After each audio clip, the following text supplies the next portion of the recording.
answer questions on them. You have time to read the instructions and questions and check your work.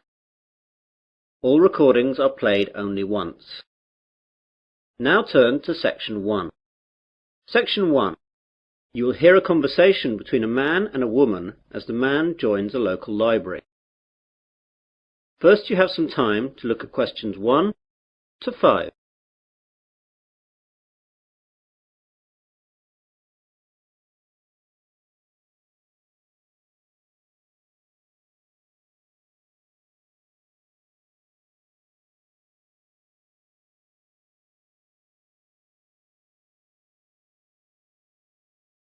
You will see that there is an example. This time only, the conversation relating to this will be played first. Hello, I'm new in the area and I'd like to join the library, please. That's no problem. Let me get an application form. Here we are. Now, all we have to do is fill this in and then I'll get you to sign it and you'll be a member. Great. Now then, what's your full name? Peter Adrian Camden. How do you spell Camden? C-A-M-D-E-N. C-A-M-D-E-N? Yes, that's right. So, Camden is the correct answer. Now we begin. You should answer the questions as you listen, as the recording is not played twice.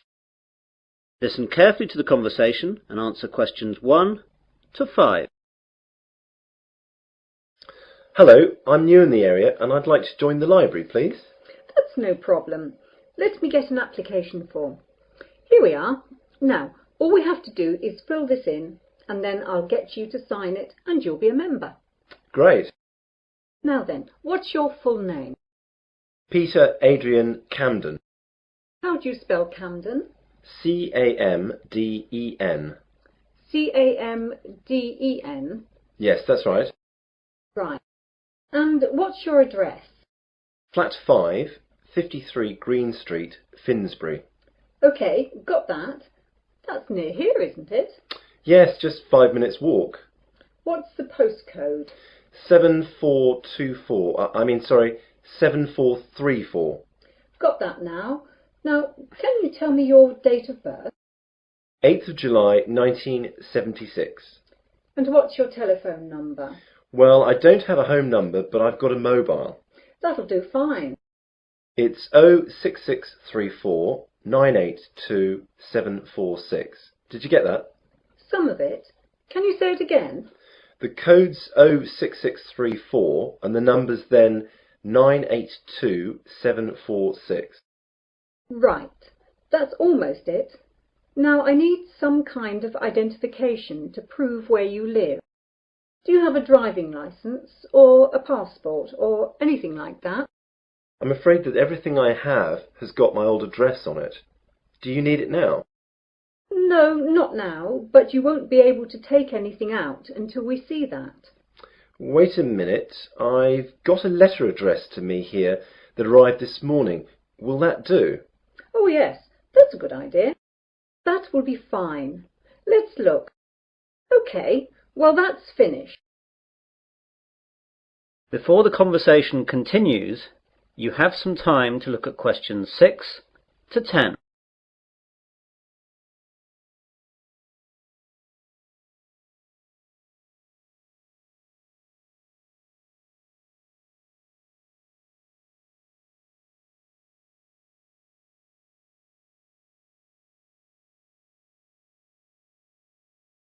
Now listen carefully and answer questions 6 to 10. Could I ask you a few questions? The council that runs the library is running a survey to find out what kind of books people prefer so that they can direct their buying. Yeah, no problem. OK, so what type of books do you like? Well, I'm very keen on mysteries. You know, when a detective is trying to find out who did the murder. Historical novels interest me too. Romance, never. My sister loves them, but they bore me to tears. I quite like books on animals too. I get them out sometimes. Not science fiction either. Too weird. Well, I think that's it then. Good. Oh, do you charge anything? The library is free unless you want to rent out some of our videos or DVDs. And how much is that? Well, we rent videos out for $4 each and DVDs are $6. You must leave us a deposit of $60 as well. That's returnable, of course. I don't think I'll get any of those just yet. Can I pay later? Sure, just give the money in when you're ready to rent them out. Well, thanks very much. You've been very helpful. I might take a book out now for the weekend, if that's okay. Go ahead. Well, goodbye. That is the end of section 1. You will now have half a minute to check your answers.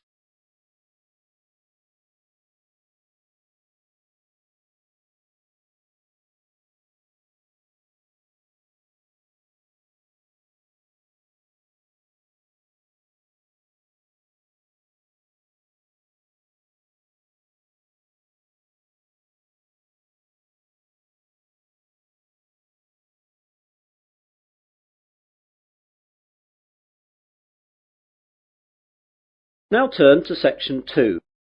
Section 2. You will hear a radio presenter interviewing a doctor. First you have some time to look at questions 11 to 14.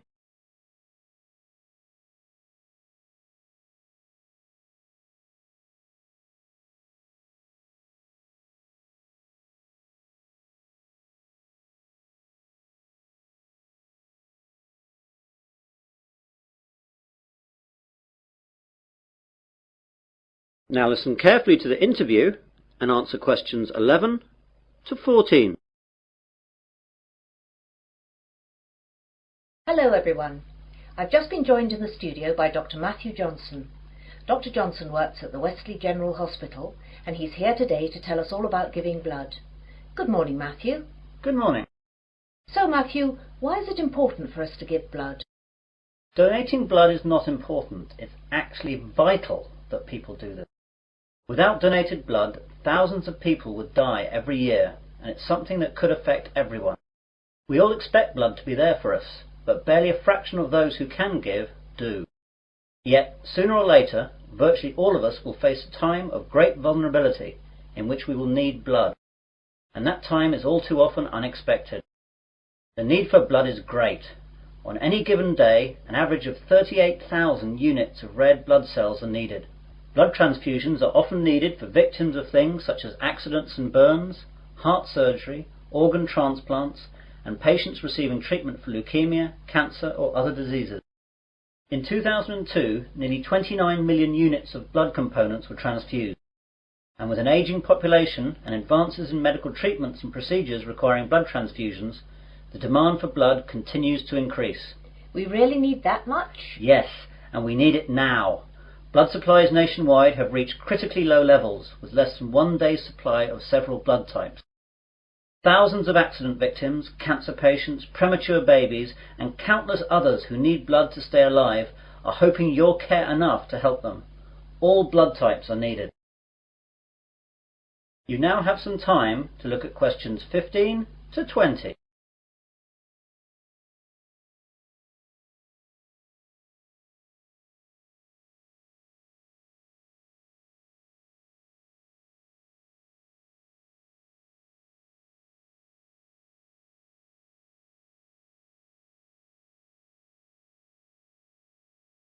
Now listen to the rest of the conversation and answer questions 15 to 20. What are the different types? It's a bit more complicated than that. First we collect the whole blood from donors, and then it's sorted into the different types, which are basically O, A, B or AB, though there are also divisions here. Then the blood is split into its constituent parts. We divide it into 4 basic parts. First there are the red blood cells, then the white blood cells, then things called platelets, and finally plasma. This is shipped off to hospitals where they use the blood parts that the patients need. What are the different parts used for? Well, as I said before, the whole blood is your blood in its natural state, and something we rarely use. It's much more useful to us to have it separated into its component parts. Red blood cells are what everyone associates with blood, i.e. it's red. It's widely used to replace lost blood during surgery or when people hemorrhage. Its main function is to carry oxygen to cells. White blood cells are the most important part of the body's immune system, and they're used for patients whose normal defense systems aren't working properly. Platelets are crucial for making your blood clot, and we need to give them to patients who suffer from illnesses that deplete their natural levels of platelets, or they will bleed to death. Finally, plasma is what carries the other parts of blood around, and needs to be administered with any of the other components. Take away the red blood cells, and this is actually yellow. So that's what blood is all about. Now, you're here in Wesley today to collect blood. Can you tell us where and when we can donate? Of course. We're set up here today, that's Wednesday, and for the next 2 days at Wesley General Hospital at the outpatients department. Come along between 9 a.m. and 4:30 p.m. and we'll be able to deal with you within 1 hour. And let me tell you a few things that will calm your fears about giving blood. Aside from a brief needle prick, it doesn't hurt to give blood. Your body will replace the blood you donate within days of your donation. And finally, you can't catch AIDS, hepatitis, or any other disease by giving blood. And of course, you get a cup of tea and a biscuit afterwards. And can anyone give blood? Almost everyone. Donors must be in generally good health, be at least 17 years of age, weigh no less than 110 pounds, have not received a tattoo within the past year, and not have donated whole blood within the past 56 days. We screen donors with a series of questions before we take the blood, so if you're unsure, come down and we'll let you know. Please come down and see us. Remember, if you can donate 1 pint of blood, this can save up to 3 lives. Well, thanks, Matthew. I, for one, will definitely be going down to Wesley General to donate. That is the end of section 2. You will now have half a minute to check your answers.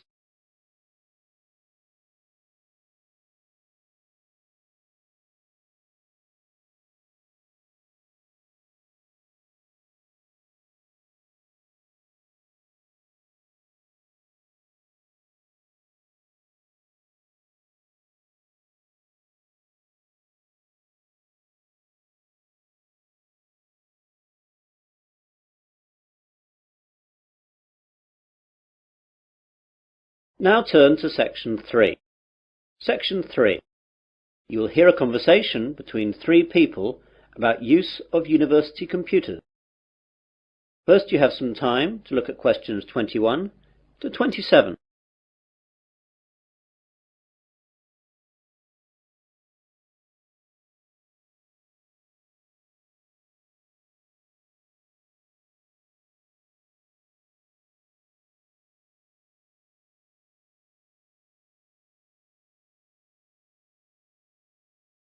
Now listen carefully and answer questions 21 to 27.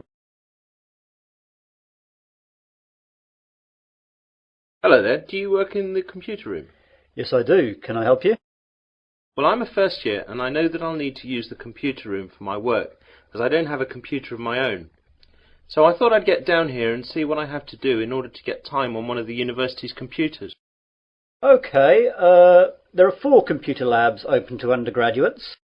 The others can only be used by the staff and postgraduates. The names of the 4 labs you can use are Wimborne, Franklin, Salisbury and Court. Wimborne and Court are in this building, the Johnson building. Franklin is in the Computer Sciences building and Salisbury is in the library. So I can use them whenever I like? Well, you can use them, but not whenever you like. As you can imagine, they're in quite a lot of demand, so you have to reserve your time on a computer. In each of the labs there is a reservation book, and you can reserve your time on a computer in that for 2 hours daily. If a computer is free, though, you can go on it straight away. It's quite straightforward, but be sure to always write your name in the reservation book in pen, or someone can rub it out and put their name in instead. Oh my God, does that really happen? I'm afraid so, and far more often than you would think. When people are stressed about their assignments, they'll do anything to get some time on the computers. Better not try it yourself, though, or you'll be banned from the computers for the rest of the academic year, and your password and username will be taken away. That reminds me, I've got to get a username and password. How do I go about that then? Well, what I'll do is to pass you over to my colleague Jane, as she's in charge of all that. Jane? Yes, Dave? I've got a new student here wanting to find out about usernames and passwords. Can you help him out with that? Yeah, sure. Hi there. Hi. Well, it's a straightforward process. First of all, tell me your name and I'll type it into the system. James Smith. Right, let me do that. You see, all students are automatically given a username and then they just choose a password themselves. OK, so your username is James Smith 2. That's all small case. That means there must be more than one of you at the university at the moment. Well, what do you want your password to be? I think I'll choose biology, as that's the subject that I'm studying, though my girlfriend Mary will be upset that it's not her name I'm using. Well, that's all done. You can now use any of the 4 undergraduate computer labs. By the way, can I print out stuff at the labs? Yes, you can, but sometimes it's not quick. When you print, it goes into a queue and it'll be left in a tray in Franklin, as that's where all the main printers are. The good bit is that, although last year it cost 3p per page, now it doesn't cost you anything. You now have some time to look at questions 28 to 30.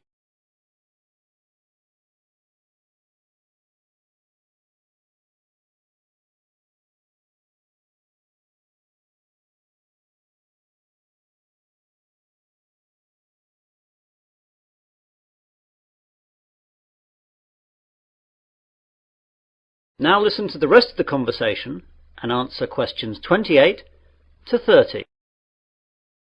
I don't really know much about computing. Is there any training available?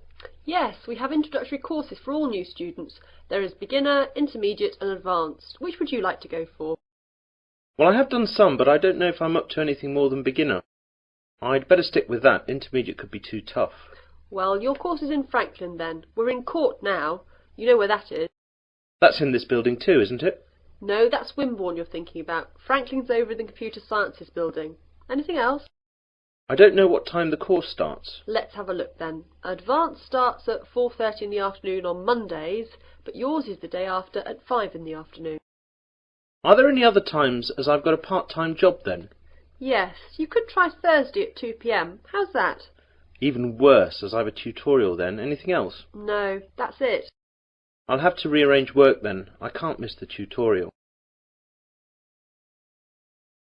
That is the end of section 3. You will now have half a minute to check your answers.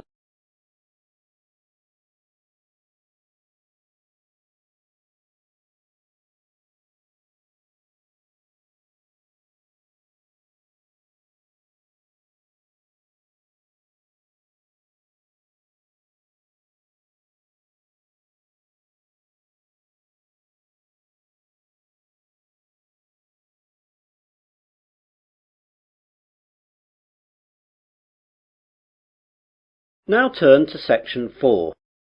Section 4. You will hear part of a university seminar given by a student.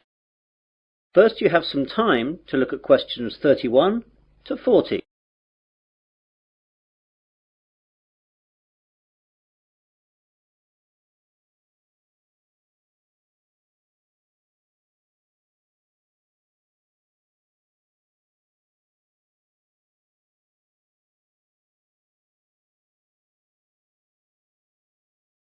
Now listen carefully and answer questions 31 to 40. Good afternoon, everyone. In today's seminar, we're going to continue listening to different students giving us a presentation on the subject of their term paper. Now, today is Hillary's turn. So, what are you going to talk about today, Hillary? Well, some of you will know that I was brought up when I was young in Japan, and I'm going to do my term paper on Japan's bullet trains, which have revolutionized their rail industry. Japan's main island, Honshu, is covered by a network of high-speed train lines that connect Tokyo with most of the island's major cities and Fukuoka on the island of Kyushu. Japan's high-speed trains are called Shinkansen, but are known to us as bullet trains. The Japanese bullet train system is credited with being the world's first purpose-built high-speed railway, and the model and inspiration for all other similar type systems running today, such as the French TGV. The reputation it has earned for safety, speed, and punctuality is unsurpassed. I'd like to give you some figures about that. As regards safety, there has never been a death on the bullet train system since its inception in 1964, other than that caused by deliberate passenger misadventure. As far as speed is concerned, the bullet train holds the current world record for the fastest average speed between two station stops, which was 261.8 kph between Hiroshima and Kokura. The train travelled 192 kilometres in 44 minutes. This record is from the 500 series Nozomi trains, running at a maximum speed of 300 kilometres an hour between Shin Osaka and Hakata. I'll talk more about them later. The punctuality puts European train services to shame. Most trains arrive at their destination after several hours to within the second. In 1 year, the total time that all bullet trains were late by was 12 seconds. This statistic is hard to believe, but it would be difficult to prove otherwise, and that's what the rail authorities in Japan have told us. Now I'd like to tell you a bit about their history. The first bullet train was introduced in 1964 by Central and West Japan Railways for the Tokyo to Osaka route. Most of these old trains have now been discontinued. There have been several bullet train models since then. The most recent ones have been the 300, 500 and 700 series, and it's the 500 series one that can travel at 300 kph. The bullet trains operating in Japan today are of the three following categories: Nozomi, Hikari and Kodama. The Nozomi trains stop only at the most important stations and reach Osaka from Tokyo in only about 2.5 hours, and it's the most modern of bullet trains that serve as Nozomi. Hikari trains stop a little bit more frequently than Nozomi trains and need roughly 3 hours to reach Osaka from Tokyo. Kodama trains stop at all stations, and they are the local trains among bullet trains. Older models of bullet trains serve as Kodama. I'd like now to talk a little bit about the technology involved in bullet trains. The Shinkansen bullet trains consist of electrically powered cars. That means basically all individual cars are equipped with electric motor driving systems. This is in contrast to locomotive trains, in which the locomotive pulls the passenger coaches. The realization of the high-speed Shinkansen with the electric train system had a great significance. The French train à grande vitesse, or TGV, runs on a centralized power system, in which the heavyweight, high-output locomotives at both ends pull the passenger coaches. It's a system suitable to European railways, which run basically on straight tracks in wide plains with solid foundations. However, it is unsuitable in Japan, where the ground is flimsy and the tracks full of curves and undulations, and intercity distances are short, making it necessary for the trains to accelerate and decelerate frequently. One of the advantages of the electric car system is that the motor functions as a brake to reduce the speed of the train. When the power feed to the electric car motors is stopped, the wheels continue revolving, keeping the motors rotating, resulting in electricity generation by magnetic induction. As the force acts in the direction opposite to the axle's motion, it functions as a brake to the train. All the motors equipped on each coach can be utilized effectively to reduce the speed, making the electric train system advantageous on Japanese railways, which involve frequent deceleration and acceleration.